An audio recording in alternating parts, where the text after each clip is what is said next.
Before we begin, viewer discretion is strongly advised. The following is for educational and entertainment purposes only. This is the verbatim federal courtroom testimony of the Sean Diddy Combs trial, as reported by Inner City Press. In a shocking twist no one saw coming, Wendy Williams, the queen of hot topics, the one they tried to silence, has now taken the stand in federal court. After decades of rumors, suspicions, and relentless industry backlash, Wendy is finally putting it all on record. Her testimony isn't just about Diddy, it's about a pattern of protection, silence, and systemic abuse in hip-hop and entertainment. From Jay-Z to R. Kelly, from radio blackballing to NDAs, Wendy came armed with dates, quotes, and chilling recollections. This wasn't a tabloid segment, this was a bombshell deposition, under oath, with everyone listening. What she said about Diddy, Jay-Z, and their twisted connection. It could tear down an entire industry. Buckle up, because Wendy Williams just turned the courtroom into her purple chair. When Wendy Williams entered the courtroom, it didn't feel like a celebrity appearance. It felt like the arrival of someone who had been buried alive and clawed her way out just to finally tell the truth. She wasn't here for headlines. She wasn't here for drama. She was here because, for years, the media tried to silence her with lawsuits, threats, blackballing, and mockery. And now, all those warnings, all those rumors she put out on her old radio show were part of a federal investigation. She sat down, looked directly at the jury, and adjusted her microphone with a calm but deliberate pace. I was never messy. I was never bitter. I was never lying. I was early. Wendy wasted no time reminding the court why she was there, to testify under oath about the behaviors, threats, cover-ups, and patterns she had long accused Sean Diddy Combs of orchestrating. When I first started talking about Diddy, she said, I wasn't trying to tear him down. I was trying to wake people up. The courtroom watched as she placed a stack of papers in front of her, printouts of old show transcripts, emails from executives, and a timeline of everything Diddy allegedly did to shut her down. She started in the early 2000s. He was protected. Everybody knew it. You couldn't talk about Puff without a phone call coming in an hour later. She detailed moments where station managers warned her, advertisers pulled out of her show, and threats were made in subtle but unmistakable ways. You're doing too much, Wendy, they'd say. You're gonna get hurt, Wendy. She described being chased, quite literally, out of her radio station by a girl group allegedly sent by Diddy himself. Total. I said they were broke, and within hours, they were waiting for me outside my building. That's not coincidence. That's coordination. Wendy described her career like it was a war zone. Every time I exposed something about Diddy, from his parties to the way he treated his artists, something in my world would collapse. A sponsor, a syndication deal, a network invite, gone. But she refused to back down. You can blackball me, you can threaten me, but you can't erase me. And now, I'm under oath, so I hope they're listening, because I'm not stopping until the truth is loud enough to shut their machine down. When the prosecution asked Wendy about the culture surrounding Diddy, she pivoted towards someone else she had long warned the public about, Jay-Z, and her tone sharpened. You can't talk about what Diddy did without talking about the people who stood next to him, smiled with him, while the abuse was happening. That includes Jay-Z. Wendy's eyes scanned the jury before she leaned in. Y'all remember Foxy Brown? She was 15. Jay-Z was 27, and he was everywhere with her. She pulled out lyrics from Foxy's debut album, songs Jay-Z reportedly wrote. Ain't no nump like the one I got, no one can fuck me better. She read aloud, deliberately. The courtroom recoiled. You tell me, she continued. Why was a grown man writing those lyrics for a child? She continued with details only someone from the industry could know. Rumors of Jay picking Foxy up from high school, lavish gifts,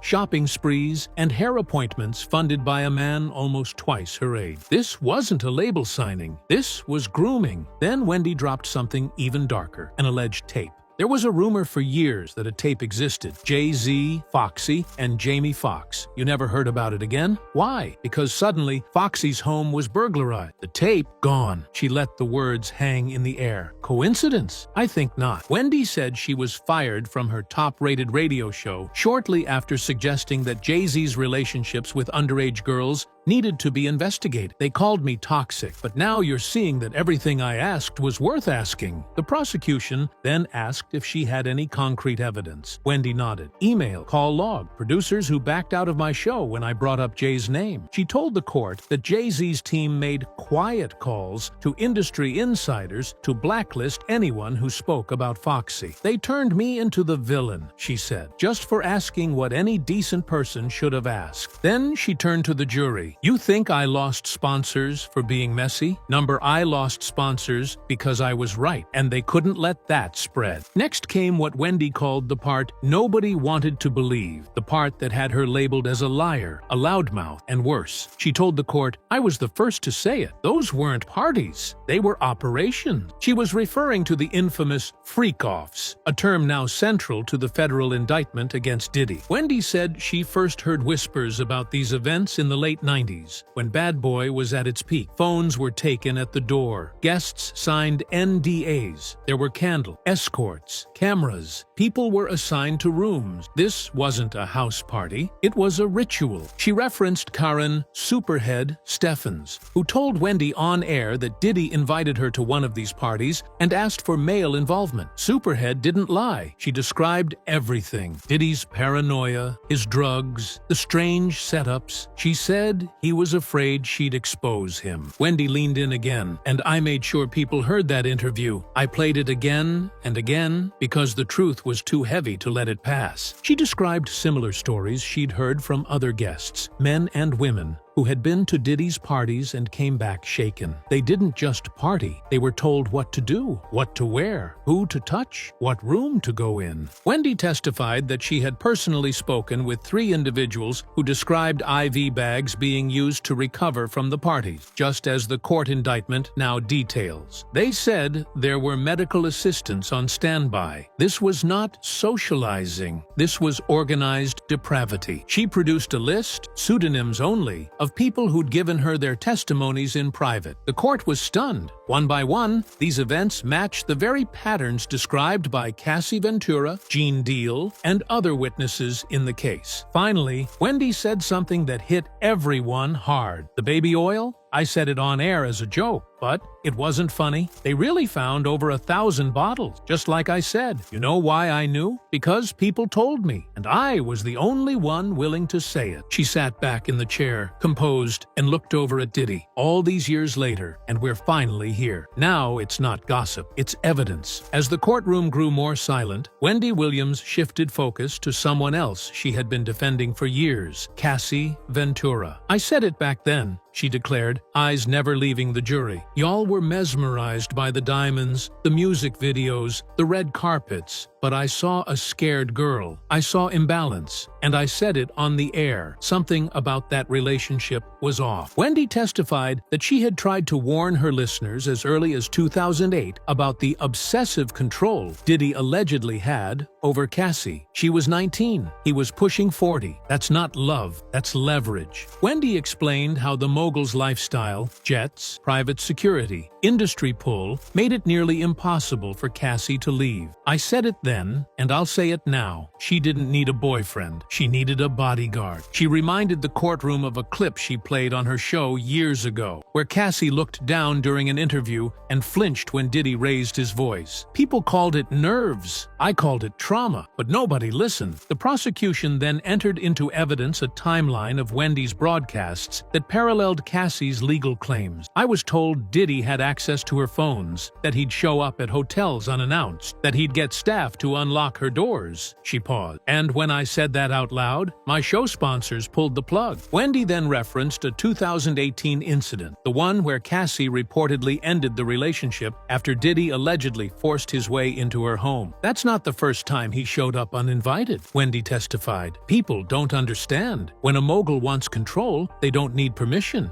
They make the world rearrange itself for them. She gave the court a chilling breakdown of how these mogul dynamics play out. Grooming, isolating, leveraging industry influence, and forcing the illusion of luxury as a means of obedience. He didn't just love Cassie, he owned her, and when she broke the chain, she became dangerous. Wendy ended this part of her testimony by saying, "Everything in that lawsuit, I saw the sign. I said it publicly, and now she's finally being heard. But at what cost?" Wendy adjusted her mic again. Her voice didn't tremble, but it slowed. "You don't get to talk about men like Diddy and walk away clean. I knew that, but I didn't realize how deep it would go until it happened." She testified that in 2004, at the peak of her radio dominance, she received a message from a record label executive: "Stop talking about Puff, or else." Wendy didn't flinch. She kept going. The very next week, she was pulled from her afternoon time slot. "They didn't even pretend it wasn't about him," she said. "It was punishment." Wendy revealed she'd heard from multiple sources that Diddy had made phone calls, strategic ones, she said, to label heads, promoters, and radio networks, warning them to distance themselves from Wendy. She recalled one program director telling her bluntly, "You went too far. You poked the wrong bear." She spoke about how she was almost attacked in front of her own studio by the girl group Total after she called them washed up and broke on air. "And you think they just showed up randomly? Number they were sent?" Wendy recounted the moment in vivid detail. Fans pressed to the glass of the radio station lobby, her boyfriend at the time waiting in a car, her intern panicking. That wasn't just a confrontation, that was a message. "We can get to you." She then described how she was disinvited from BET events, denied media passes, and lost advertising deals. "It was all coordinated. Diddy didn't just want to stop me, he wanted to erase me." She brought out printed emails from PR firms representing Bad Boy at the time, each one distancing themselves from her platform. One email read, "Per client instruction, we will no longer be booking talent on Wendy Williams' show." "That client? Sean Combs," Wendy said, holding up the page. "I wasn't the first to be blackballed," she added, "but I was one of the few who stayed loud about it." She turned to the jury again. "That's what he does. If you speak, you lose everything. Your mic, your money, your name. But I didn't fold. I talked through the silence. And here I am." Wendy sat still for a moment before recounting a time that felt almost surreal in hindsight. "We come from a very homosexual era of hip-hop," she began, quoting her own past words. "That wasn't shade, that was truth. And for saying it, I was burned at the stake." She explained how in the early 2000s there was a quiet but undeniable effort to protect certain stars by shaming those who questioned them. "I had Charlemagne on the air with me, and even back then, we knew what not to say if we wanted to stay employed, but I said it anyway."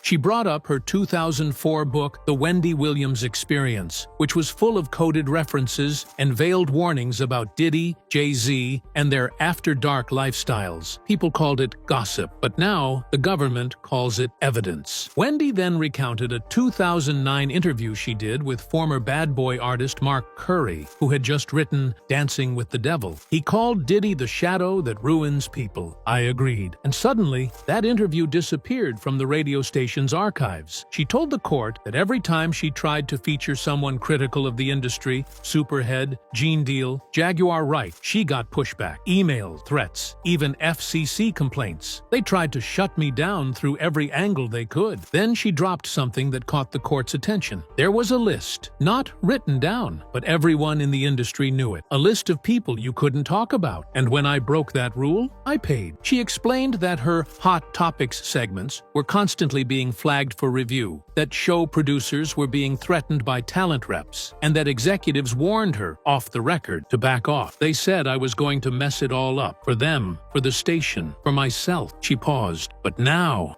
it's all messed up anyway, because the truth is out." Wendy's voice lowered as she finished this part. "This trial is not the beginning. It's the end of a cover-up, and I want the jury to know I've been sounding this alarm for 20 years. You all just finally heard it." As Wendy looked back at the courtroom, her tone shifted again, sharper now, more precise. "You think this is just about Diddy? You're wrong," she said, locking eyes with the jury. "This is about the ecosystem that protected him, and that includes names you were never supposed to hear in a courtroom. Tyler Perry, Oprah Winfrey. A collective stillness fell over the courtroom. The prosecution asked her to explain, and she did, with brutal clarity. There's a list in Hollywood, not one you'll ever see, not one you'll ever hold, but it's real. It's the list of people you do not cross, and if you do, you disappear. Wendy recounted the aftermath of her infamous radio segments when she exposed not only Diddy's parties and manipulation, but also called out how Tyler Perry allegedly blackballed her behind closed doors. I had sources, real ones, producers, agents, and they told me flat out, Wendy, your name is being passed around. They don't want you touching certain topics. You're being labeled unstable. She explained that after her fallout with the Precious Team, a film both Perry and Oprah were heavily involved in, her access in the industry collapsed. I went from getting invites to premieres to being wiped off the guest list. One executive told me, Oprah's people don't want you near her anymore. That's power. And that power was used to protect people like Diddy. Then came a chilling story. Wendy testified that she confided in Oprah once, privately, about her own past trauma with abuse. She told me she respected me, that she'd never exploit that story. And then, next thing I know, my abuser was on her show, being interviewed, while I was being blackballed, she continued. That wasn't just betrayal, that was retaliation. The jury looked stunned as Wendy laid it bare. They smiled with him. They took pictures. They stood beside Diddy while the rest of us were getting crushed for speaking out. And I know why. Because they needed him. For deals, for reach, for silence. She then revealed an email accidentally forwarded to her from a PR firm handling crisis communication for both Perry's studio